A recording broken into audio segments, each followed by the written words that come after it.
"Let's be honest about what we're studying here," Colonel Marcus Thorne said, and the room leaned toward him, the way rooms do toward a man who is sure. The commander who made that call lost her nerve. She had the target. She had the window. She had the authorization in her hand, and she sat on it. That isn't prudence, gentlemen. That's fear in a clean uniform. 12 resident students at the long table.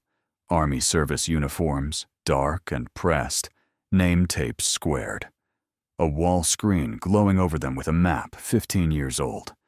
The header read, in white block letters, "Case Study. The Decision to Hold." Phase lines crawled across a dense urban quarter, streets like stitches. A target marked in red, dead center, fat and inviting. This was the United States Army War College, a seminar room with good light and old wood, the kind of place where careers were polished and verdicts were handed down on the careers of others. Outside the tall windows, the parade ground lay green and exact in the June heat. Inside, the air conditioning hummed and a colonel held court. In the corner, where the minutes takers sit, a woman in a charcoal suit watched the map. She had a leather portfolio closed on her knee. No rank, no insignia, no name. Hair pulled back, dark, going gray at the temple and not bothering to hide it. She sat the way some people stand at a graveside, present, contained, spending nothing. She had walked rooms 100 times the size of this one. No one here had ever seen her face. That suited her. Her eyes were on the screen, not on Thorne. On the eastern edge of the map, where an unmarked draw ran down between 2 blocks like a scar. She read terrain the way other people read a sentence, left to right, then back, then the part everyone skips. Her gaze went to the draw and stayed, and the rest of the room never once looked there. Thorne kept talking. 47, broad through the shoulders, Command Select, a brigade waiting for him at the end of the year, and the bearing of a man who already had it. He spoke in paragraphs. He liked the architecture of his own logic, the way each brick sat on the last. "Speed is mercy," he said. "The longer you wait, the more people die in the gap. She had 90 minutes, and she spent them being careful. Careful is what we call cowardice when it wears rank." A few heads nodded, easy nods. The carafe at the side table sputtered, ran dry. "Note taker." Thorne didn't look over. He lifted 2 fingers toward the corner without turning his head. "Make yourself useful. Fresh pot. The grown-ups are working." A beat. Lieutenant Colonel Priya Anand half turned in her chair. "Sir, she's not paid to debate." His eyes stayed on the screen. "Coffee." "Thank you." The woman in the corner stood, unhurried. She set the portfolio on the chair, lifted the empty carafe by its handle, and walked out. No flush in her face, no tightening at the jaw, no glance back. Nothing a single person at that table would remember an hour later. At the lectern, Dr. Daniel Forsyth went very still. 62. 20 years a professor of strategy, 20 before that in uniform, a retired colonel who had set down the rank but never the habit of reading a room. He watched the door close behind her. Then he watched Thorne. And he said nothing, because the room was about to teach itself a lesson he could never have assigned, written, or graded. The professor knew 2 things the colonel did not: who she was, and what the room had just done. In the corridor, the woman filled the carafe at the coffee station. Water to the line, grounds leveled with 1 finger. The small economy of motion of someone who had once moved 3,000 soldiers across a border before dawn, with the same calm she now brought to a percolator. A sergeant major passed, slowed, almost stopped, some old instinct firing behind his eyes, some half-memory of a face from a briefing tent a long time ago. Then he talked himself out of it and kept walking. People talk themselves out of her all the time. It was a useful thing, being talked out of. She had built half a career on it, on being the person the other side, and sometimes her own side, decided not to take seriously until it was far too late to start. The uniform she wasn't wearing did more work than the 3 stars in her closet ever had. She carried the pot back in and set it on the warmer without a sound. Thorne nodded at it, the way a man nods at a thermostat that has done its job. He never met her eyes. He turned back to the screen, and the fat red mark, and the 15-year-old decision, and he kept right on tearing it apart, brick by careful brick. He was tearing apart a decision whose author had just poured his coffee. The argument sharpened through the morning. Thorne built his case like a man laying brick. Speed, audacity, hit the window before it closed. The enemy gets a vote, he said, but so do we. And the vote is cast by the side that moves. She had a strike package on a 30-minute string. She had a high-value target ranging from a confirmed grid. She had 90 minutes of authorization, and she gave all of it back for nothing. Anand pushed once. 43. Careful. The kind of officer who reads the footnotes before the headline. The source intelligence was single thread, she said. 1 informant, 1 report. And the district was packed. Civilians, market day. Maybe 4,000 people in a 6-block grid. If the take was wrong, the cost wasn't a bad afternoon. It was a massacre with our flag on it. The take wasn't wrong, Thorne said, and moved on, the way you step over a crack. A colonel 2 seats down, armor branch, a tanker's flat economy to him, tried a middle path. There's a version where you send a smaller element first. Confirm the target. Don't commit the whole brigade to one route. Split the difference by certainty. You can't split a kill sack, the woman in the corner said. Quiet. Before she'd quite decided to. A smaller element down that draw just dies smaller. The table turned. It was the longest thing she'd said all morning, and it had the shape of a sentence spoken by someone who had once stood in one. Thorne studied her for half a second, weighing whether she was worth a reply, and decided she wasn't. The note-taker has theories on maneuver, he told the room, and got his laugh, and the tanker shrugged and let it die. The aide running the minutes needed a timestamp off the overlay. He squinted at the screen, scrolling his own notes. Anybody got the phase line crossing time? For the record, I've got it blank. Phase line crimson, 0440. The woman in the corner said it without opening her portfolio, without looking down. The assault force never crossed it. It staged short and held. The aide blinked, checked his notes, then checked them again. She was right to the minute, and right about the staging too, which wasn't even on the slide. Thorne smiled at the table. Lucky she can read a clock. A few laughs, the easy kind that cost nothing. Forsyth did not laugh. He was watching her watch the map, watching where her eyes went, not to the red target everyone argued over, but to that draw on the eastern edge, the approach no one in the room had named in 3 hours of talking, the one piece of ground that decided everything. He had taught the operational art for 20 years. He knew the difference between a student reading a map and a commander seeing ground. A student reads the marks. A commander sees what the marks are hiding, the dead space, the high shoulder, the route that looks open because someone wanted it to. She was seeing ground. He had watched 1,000 officers look at this map in this room. They looked at it, the way you look at a painting in a gallery, admiring, judging, comfortable behind the velvet rope. She looked at it the way you look at a road you have driven at night with the lights off. There was no rope for her. There never had been. He cataloged the rest of it without meaning to. Her watch turned face inward on her wrist, dial against the pulse, the way people wear them after years of not wanting a glint to give away a position in the dark.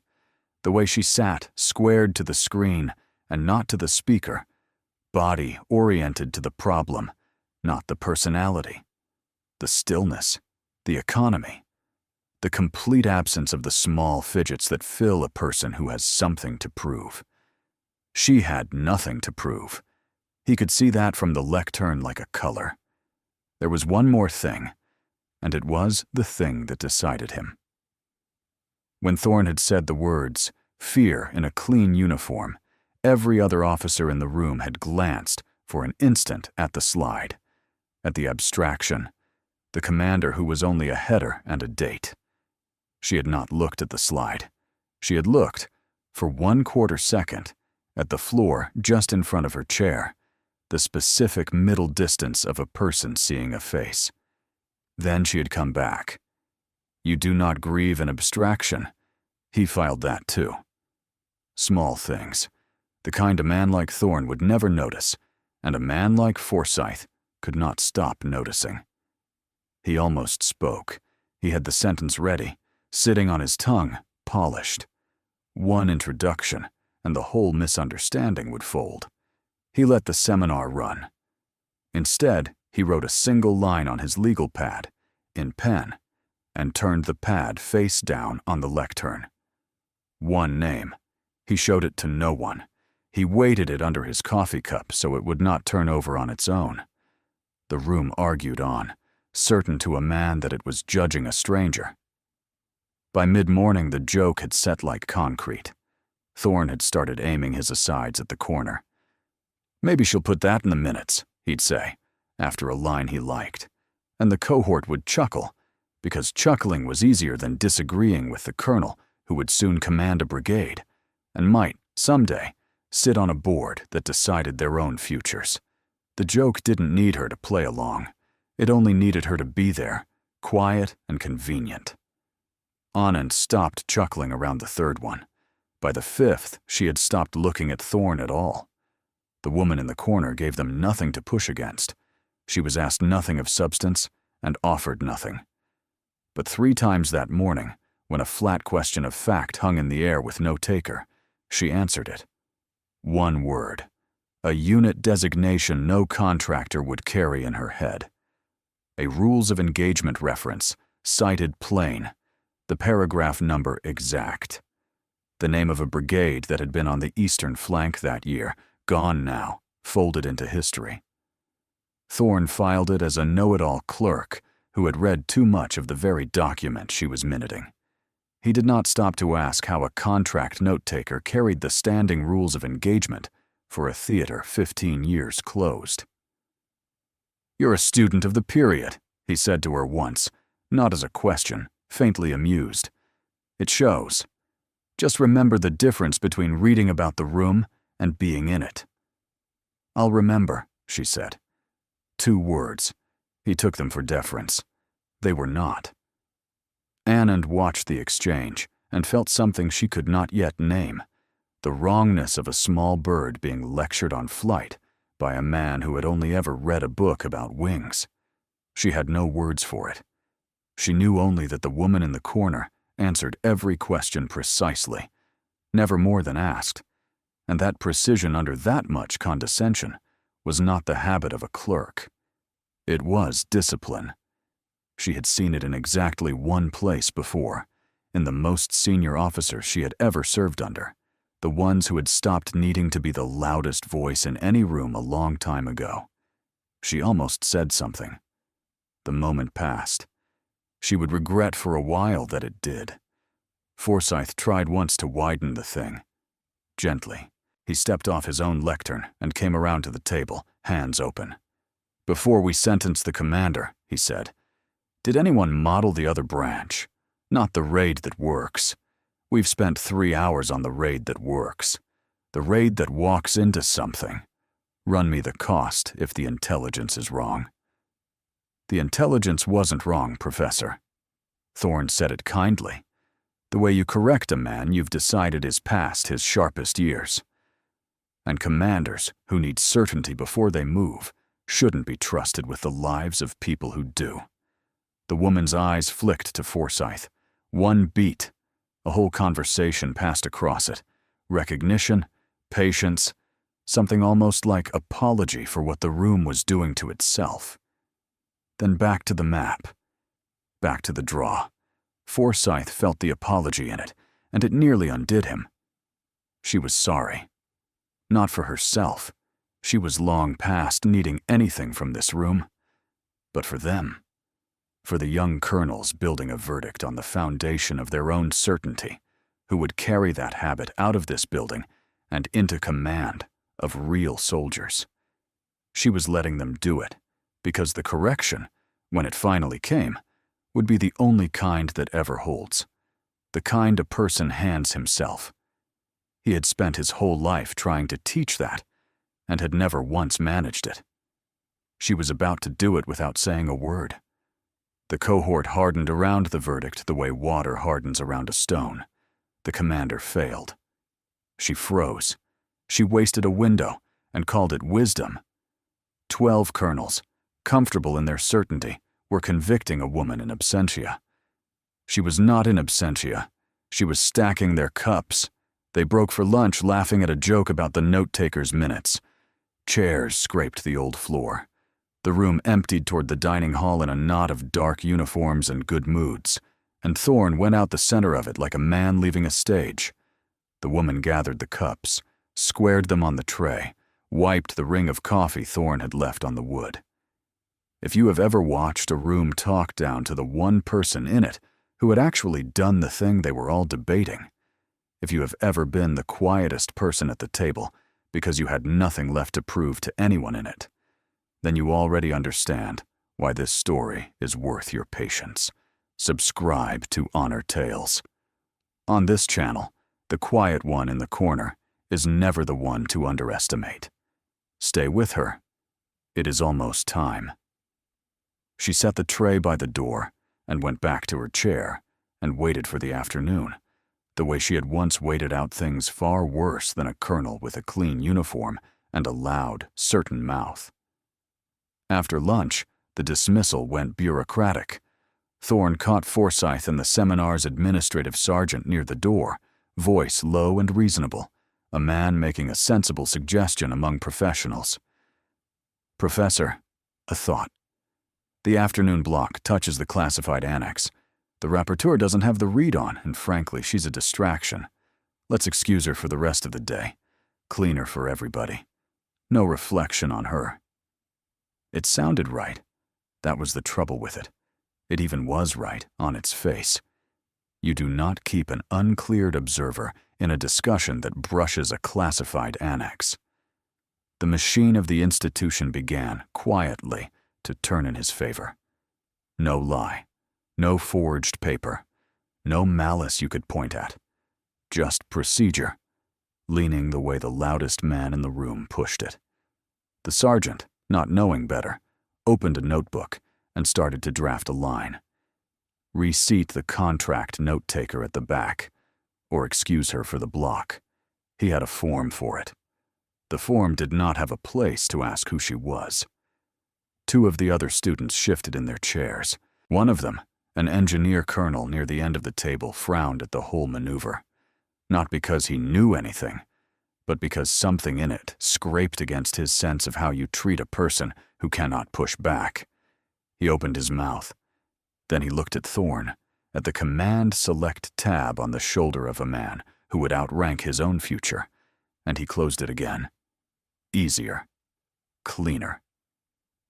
The room was full of small silences, exactly like that one, and every one of them was its own quiet little verdict. The woman watched the small wheel turn, watched a system move to push her out of her own seminar on a reasonable-sounding word from a man who would learn nothing if she stopped it now, and said only, "I'll sit where I'm told." 5 words. Even. A soldier's sentence, though no one at that table heard it as one. She had said that sentence before, in places where sitting where you were told meant a culvert, a rooftop, the bed of a truck on a road that might be mined. "I'll sit where I'm told" was not surrender. It was the oldest competence there is, the willingness to take any seat at all and still see the whole board from it. She lowered herself back into the minutes-taker's chair in the corner, and she saw the whole board. Forsyth heard it. The whole shape of his career was in how fast he answered. She stays, he said, on my authority. The annex material stays out of the discussion this afternoon, and the seminar proceeds at the unclassified level. Problem solved. Thorne lifted both hands, all grace, a man who could afford to be generous because he believed he had already won. Your call, Professor. For now. The cohort filed back in and settled. 12 chairs, the scrape and creak of an old room taking weight. As they did, the woman looked at the eastern draw on the map one more time, and she leaned a few inches toward the lectern and said something only Forsyth could hear. The window was the bait, she murmured. The draw was the kill sack. She wasn't refusing to fight. She was refusing to die on schedule. Forsyth closed his eyes for a second. That was it. That was the entire decision. The thing 15 years and 100 staff officers and 3 days of this seminar had circled without touching. Said in 2 breaths by the woman they had just tried to remove from the room. He opened his eyes. Yes, ma'am, he said, so quietly it barely existed. It was. And he understood, in that one whisper, the full shape of what was happening in his seminar. The case study was not a case study to her. It was a Tuesday she had lived through. The header on the slide was a sentence other people had typed about the worst night of her life, and she had walked into the room where it was being graded, taken the chair by the door, poured the coffee, and absorbed 3 days of a colonel's contempt, because the lesson mattered more to her than the insult ever could. He had not, in 40 years inside this institution, seen a thing quite like it. On paper, she was now the observer they had tried to excuse. In the room, she was the joke they tolerated. The gap between what she was and what they believed her to be had never, in 3 days, been wider. And it was about to close all at once, the way a held breath finally goes. Thorne sensed he had won the room. He felt the cohort align behind him, and it pleased him in a place he didn't examine. He decided to make the afternoon a performance, to render the verdict on the commander with a flourish the cohort would remember. And he decided, for sport, to let the note-taker answer for her first. Forsyth tried, in the corridor, to talk him off the cliff. He pulled Thorne aside during the short break, away from the others, by the tall window that looked down on the parade ground. He kept his voice level. He did not want to break the lesson. A lesson learned this way would outlast anything a faculty member could lecture into a man. He only wanted to spare him the very worst version of it. Marcus, before you build your whole reputation on that verdict, be sure you know who's in the room. Thorne almost laughed. A clerk and 11 colonels, Professor. I know exactly who's in the room. I've spent 3 days in it. No. Forsyth held his eyes and did not blink. You haven't. You've spent 3 days in a room you assumed. There's a difference. You of all people should know the difference by now. Thorne's jaw set. With respect, Professor, this is exactly what's wrong with this place. Everyone here is so afraid of being wrong that no one will commit to being right. I've commanded. I've made the call with the clock running and lives on it. He didn't even gesture at the corner. He gestured at the slide, at the header, at the abstraction. Had every advantage and flinched.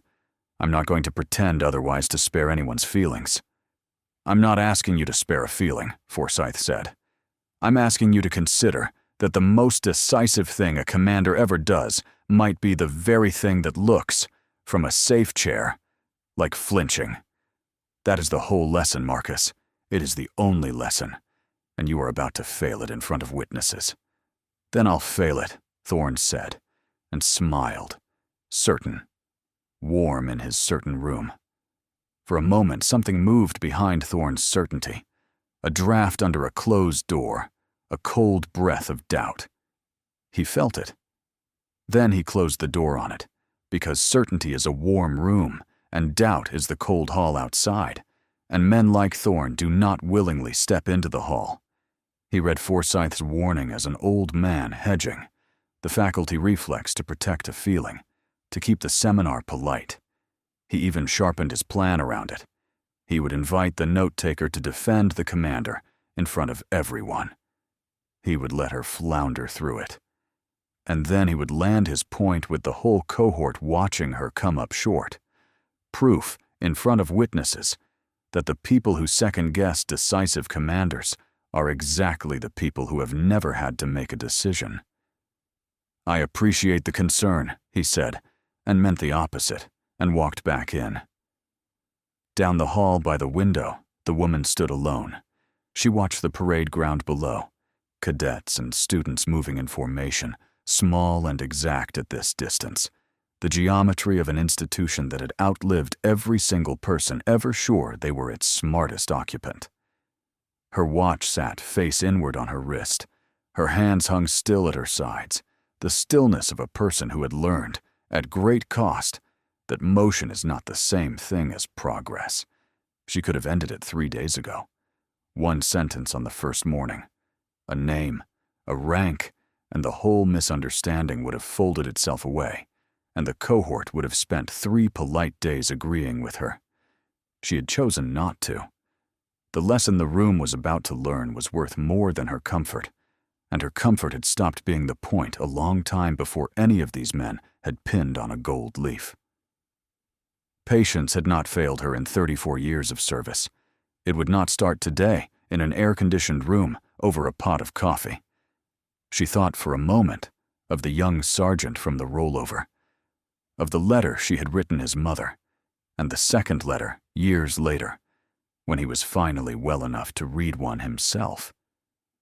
She thought of how easy it would have been, that night in 2011, to give the order Thorne would have given, and how many letters she would have written then. Hundreds. Thousands, with the cameras running. That was the arithmetic the room downstairs would never feel, only argue. She had felt it. She felt it still. It was the most expensive thing she owned, and she would not trade it for the good opinion of a man who had never once had to do the sum. Forsyth came back to the lectern, beaten, and glanced at the clock above the door, then at the door itself, because he knew the Commandant's calendar by heart. And the Commandant was due, any minute now, to step in and open the afternoon session. The room believes it is about to watch a colonel finish off a clerk. It has no idea it is 90 seconds from meeting the woman who wrote the very page it has spent 3 days tearing apart. Subscribe to Honor Tales, so you are in the room when the floor finally tilts, because it is about to, and there is no putting it back. Stay right here. Forsyth set his hand flat on the face-down legal pad, the one name hidden under his palm, and he waited. That evening, 15 years would collapse into a single slide. But to understand the woman in the corner, you have to go back to the 48 hours the slide was cut from. She sat alone in a small faculty office after the seminar, lamp on, door shut, the building emptying around her into the long, blue summer evening. One photograph stood on the shelf, a dusty command post, a younger version of her at a map board, sleeves rolled to the elbow, and beside her, a lean major with a radio handset pressed to his ear and his mouth open mid-word. The picture was the only loud thing in the quiet room. 15 years. They had taken the worst 48 hours of her command and turned them into a slide with a clean white header and a tidy name. In the summer of 2011, Adele Brennan was 41 years old and a colonel, commanding a brigade combat team in a contested city that did not appear on the seminar's map by its real name. The intelligence packet came down hot, a high-value target in a dense quarter, available inside a hard window of 90 minutes. From above, a deadline, a clock, and a tone that did not invite discussion. A strike package waited on a string. The clock ran. Lieutenant Colonel Nathan Royce wanted to go. He was 36 then, her best task force commander, all forward lean and live current. "Ma'am, the window closes at dawn. We will not get another one like it. So does the trap, she said, if we walk into it. Look at the ground, Nathan. Look at where they left the door open. Royce had looked. He was a good officer. That was why she'd handed him the main effort. Ma'am, even if the source is thin, if we don't move and that target's real, that's the man who's been killing our people, walking free. And it's our names on that too. Our names are on it either way, she said. One way, a report says I was slow. The other way, a draw says I was a fool. And 300 families find out on television. I'll take slow. She had not raised her voice then either. Reposition. Now. He had carried that order out perfectly, hating every meter of it, which is the truest kind of discipline there is.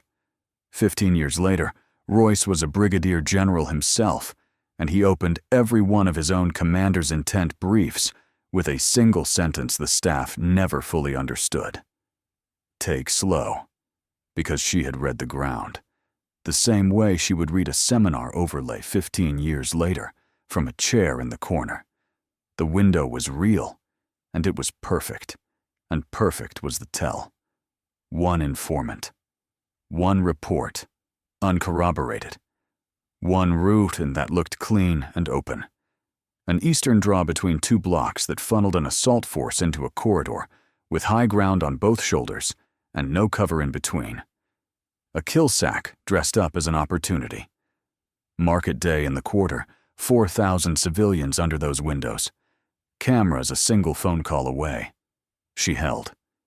She repositioned the brigade off the obvious approach, refused the strike, and let the window close with the target still inside it. And she paid for that in real time. A furious call from a higher headquarters with its own clock to answer to. A political timetable blown to pieces. The word hesitation, typed into a report with her name above it, by men who were not standing where she stood and would never have to. The cost of holding was not nothing. She had never once pretended it was. Soldiers were hurt in the repositioning, a vehicle rollover on a bad grade in the dark, 2 evacuated with broken bones, 1 young sergeant who came home but never came all the way back. She carried him. She carried him still. There is no decision in war that only costs the enemy. His name was not on the slide downstairs. None of their names were. The slide had a header and a date, and a clean white background, and it had cost a rollover on a dark grade, a sergeant's balance, 2 sets of broken bones, and a colonel's good name for the better part of a year. The cohort graded the header.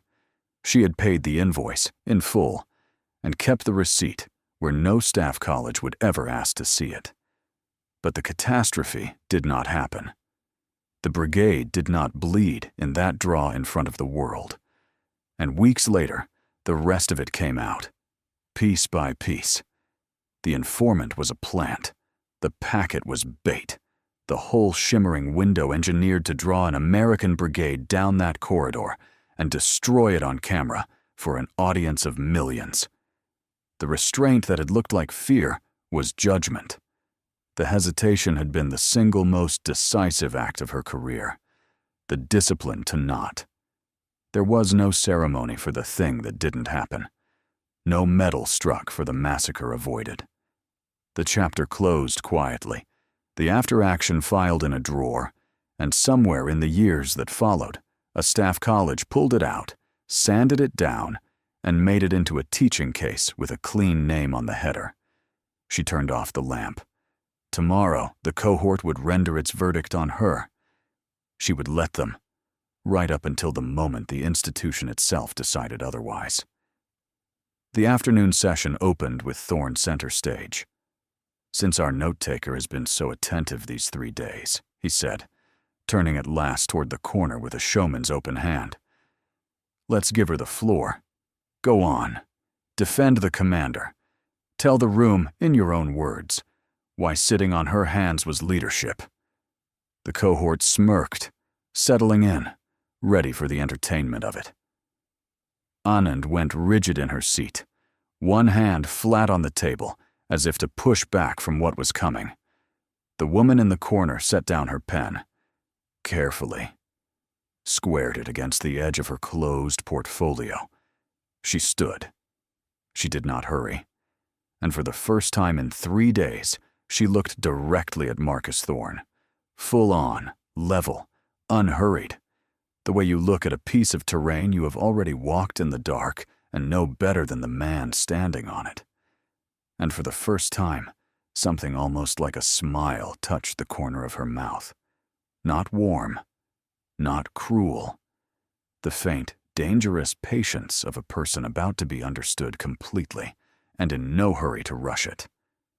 "You want me to defend the decision to hold," she said. "I want you to try." His paragraph, her line, the asymmetry of it filled the room, and no one could name why. She let the answer sit a moment, long enough that 2 of the colonels glanced at each other. She was not gathering courage. She had spent a whole career past the need for it. She was deciding how much of the afternoon to spend, and on whom. "All right," she said. And she did the one thing no one at that table expected of a cornered clerk. She did not argue. She did not bristle. She taught. She did not go to the lectern. She walked to the screen. Past the table, past the red target everyone had argued over for 3 days, and she put one finger on the eastern draw, the scar of ground no one in that room had once named. "Start here," she said. "Not with the target, with the ground that wanted you dead. One source," she said, and moved her finger up the draw. "One. A walk-in. Uncorroborated. Handed to us inside a window so clean, it should have been the first thing in the world to frighten anyone in this room. Real targets are ugly. They're partial. They come wrapped in doubt and bad weather. This one came gift-wrapped, on market day, with a single road in."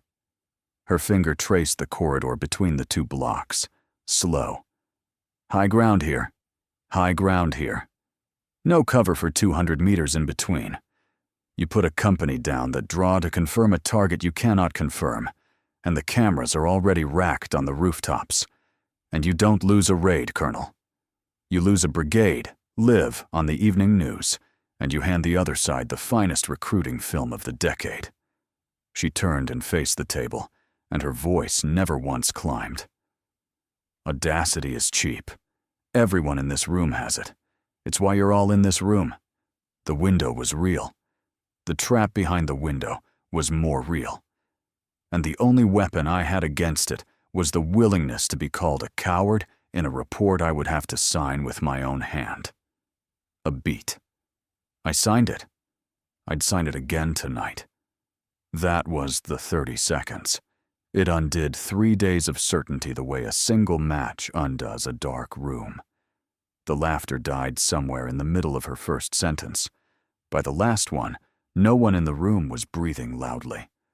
Thorne's mouth opened to recover the moment, to get his stage back. At the back of the room, the door opened. Major General Curtis Rhodes, Commandant of the United States Army War College, stepped in to open the afternoon session. 2 stars on a pressed uniform. 54 years old, 29 of them in. He took one look at the woman standing at the screen, one finger resting on the eastern draw, being told to try, and he stopped cold, 3 steps into his own institution, the door still swinging behind him. Forsyth straightened at the lectern. This was the hinge of the whole thing. He had said it 3 days ago, with one name on a legal pad, and the discipline to keep it face down. Now he watched the Commandant's eyes run the same arithmetic his own had run on the first morning. The plain suit, the stillness, the finger on the draw, the header on the slide. And arrive, in under 2 seconds, at the only sum the numbers allowed. He did not sit. He looked at Thorne. He looked at her. And the temperature of the room changed before a single rank had been spoken aloud. "General Brennan." Major General Rhodes said it into the silence, and the silence did something physical, like a pressure change before weather. "I'm sorry, ma'am. I didn't realize you were sitting in with us today." He came to a stop at the head of the long table, hands behind his back. "The floor is yours, if you'll take it. Please." The word general landed like a dropped tray on a tile floor, and the sound of it went into every man at that table. Marcus Thorne's face began to move. Confusion first. His eyes swept the room for another officer, some general he had somehow missed. Someone Rhodes must be addressing past her shoulder, behind her, anywhere but the corner. There was no one. There was only the note-taker, one finger on the map. Disbelief next. His gaze snapped back to the woman by the screen, the charcoal suit, the carafe she had filled and carried and set down without a sound. 3 days of small jokes. And his mind refused, for one full second, to let those things touch the word he had just heard. Then recognition. And recognition was the worst of all, because it never comes alone. It arrives dragging everything behind it. His eyes went to the slide header. Case study, the decision to hold, then to her, then to the photograph he had never seen, and somehow now could, the colonel at the map board 15 years younger. And the 3 days reassembled themselves in one merciless instant into a single shape. And the shape had his entire career standing inside it, very small. The color left his face. "Ma'am," he managed. It came out cracked down the middle. The commander in the case study was me," Brennan said. "Colonel, 3rd Brigade. The summer of 2011. Yes, the one who lost her nerve." Around the long table the cohort rose, not on a command. No one shouted a word. No one called the room to attention. They stood the way officers stand when a lieutenant general is named in the room with them. A clean, instinctive courtesy. Chairs easing back on the old floor. 11 colonels, and one ashen 12th coming to their feet, because the institution lives in the spine a half-second before it reaches the mind. "Sit down," Brennan said. Quiet, almost gentle. "We have work to do, and not much afternoon to do it in." They sat. Anand was the last of them to sit, and she sat slowly, watching the woman she had tried to defend on the first morning, and something in her chest went very still and very certain. She had been right to speak. She had been wrong to stop. She would not make that second mistake again. Not in this seminar, not in any room, not for the rest of a career that had just quietly changed its shape. At the lectern, Dr. Daniel Forsyth finally lifted his coffee cup and turned over his legal pad. One word, written in pen on the first morning, before a single joke had been told, before the first pot of coffee had run dry. Brennan. He had known from the moment she walked through the door. He had let the room find out the long way, because some lessons only land when you have first earned the bruise. And then Lieutenant General Brennan took the floor, for real this time, and not to bury the man who had handed it to her by accident. "Colonel Thorne is half right," she said, and the room braced as one body. The window was real, the target was real, the authorization was real, and the pressure from above was very real. He missed exactly one thing. She turned to the screen. He never asked what was standing in the window. He argued the raid for 3 days. He never once walked the ground. She began to teach. Calmly. The intelligence, the draw, the deadline, the call, and the cost of the call. The reckoning in that room was not an arrest, not a relief for cause, not an investigation convened. It was a master class, delivered by the only person alive who had paid the full price for the lesson in it. She did not raise her voice once. She never does, the watcher would say later, to a colleague who hadn't been in the room. She never raised her voice, and you could have heard a pin drop on carpet. She named the branches Thorne had skipped. She walked the cohort down the draw a step at a time, and at each step she put to the room The question she had put to herself at 0300 that morning, 15 years ago, and let the silence do the answering. By the third question, the cohort had stopped taking notes. You do not take notes when you are being rebuilt from the studs. Thorne was still on his feet when everyone else had sat. He lowered himself into his chair like a man set down, slowly, by the full weight of his own certainty. And for the first time in 3 days, he listened. It came apart fast after that, and gently, which is the rarer thing. Brennan finished the case. She walked the cohort through the 48 hours the way she had lived them, hour by hour, and the room saw it now. All of it. Not hesitation, but judgment. Not fear, but the refusal to spend lives on a single unverified line in a report somebody wanted to be true. The verdict the cohort had spent 3 days building reversed itself in 20 quiet minutes, the way a tide turns without asking anyone's permission. No drama, just the water, going the other way. That, Rhodes said from the back, arms folded, not moving from his spot by the door, is the lesson I have never once managed to get onto a slide. You can teach the decision. You cannot teach the cost of it. She just did both in an afternoon. Brennan gave one thing away before she let the room go. Lieutenant Colonel Anand. Anand straightened. On the first morning of this seminar, you questioned the source. Single thread, you said. One informant. You were doing the commander's job before you knew there was a commander in the room, before any of us. That instinct is worth more than every plan in this building stacked together. Do not let anyone in here teach it out of you, especially not after they make general. Anand said nothing. She didn't need to. She had been seen by the one person whose seeing meant something, and that is a thing an officer carries for 30 years. There is a particular quiet that falls when arrogance finally understands what it has been talking down to. It is not loud. It is not triumphant.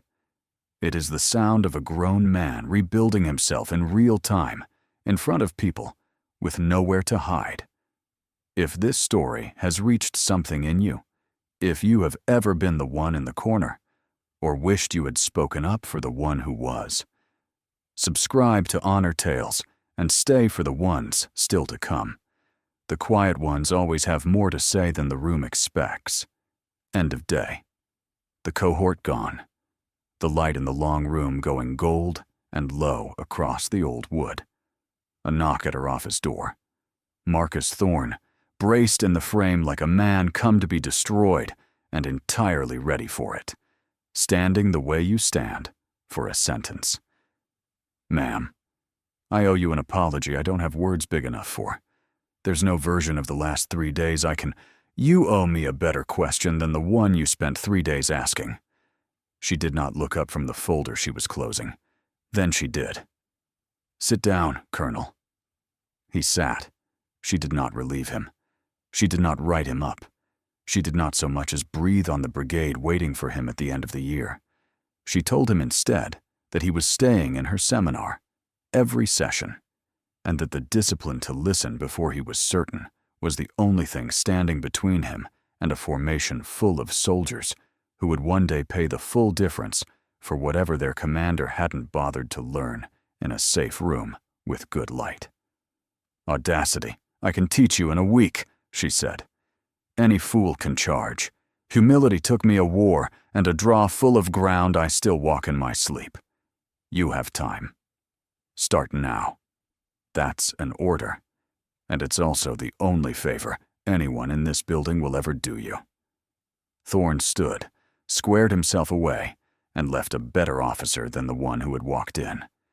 It is the most either of them could have asked. He would tell the story, years later, to his own students, not as the day he was humiliated, but as the day he finally learned the difference between a map and the ground, from the only instructor who ever made it hold. He always left out the part about the coffee. Some lessons you keep the price of to yourself. Brennan turned off the screen. Case study. The decision to hold went dark. She stood a moment looking at the empty chairs, the old wood, the room that would think harder tomorrow than it had today. No phone buzzed on the desk. No coded word came in from anywhere far away. There was no next mission waiting out in the dark for her. There was only this: a room, a lesson, and a colonel walking out into the June evening, already changed. She picked up the carafe, carried it to the corridor sink, and rinsed it herself. The same 2 hands that had filled it 3 days ago for a man who would never make that particular mistake again. She set it back on the warmer, squared it, and turned off the light. Every soldier carries a story that few ever hear. Listen with your heart. Thank you for staying and watching. Subscribe to Honor Tales for more.